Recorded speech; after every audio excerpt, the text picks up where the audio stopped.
BR999 news channel ప్రేక్షకులకు నమస్కారములు. ప్రకాశం జిల్లా దర్శి నియోజకవర్గం ఉమ్మడి అభ్యర్థి డాక్టర్ గొట్టిపాటి లక్ష్మి విజయాన్ని కాంక్షిస్తూ దర్శి పట్టణంలోని కురుచేడు రోడ్డులోని మోహన్ డైరీ వద్ద నుండి BSNL ఆఫీస్ వరకు రోడ్డుకి ఇరువైపులా ఉన్న షాపుల యాజమాన్యం వారితో పాటు కాకతీయ నగర్, DVS నగర్ వీధుల్లో డాక్టర్ కడియాల లలిత్ సాగర్ మరియు మాజీ శాసనసభ్యులు నారపుశెట్టి పాపారావు ఇంటింటి ప్రచారాన్ని నిర్వహించారు. సందర్భంగా వారు మాట్లాడుతూ వైసీపీ ప్రభుత్వంలో కరెంటు బిల్లులను పెంచి సామాన్యులను నడ్డివిరిచారు. చిరు వ్యాపారులు చాలా ఇబ్బందులు ఎదుర్కొంటున్నారు.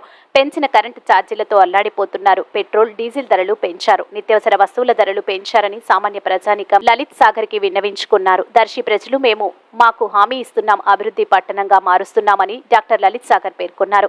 ఈ ప్రచార కార్యక్రమంలో లలిత్ సాగర్ తో పాటు దర్శి నగరపాలక చైర్మన్ నారపుశెట్టి పిచ్చయ్య, దర్శి టౌన్లోని టీడీపీ, జనసేన, బీజేపీ నాయకులు, కార్యకర్తలు, అభిమానులు తదితరులు పాల్గొన్నారు.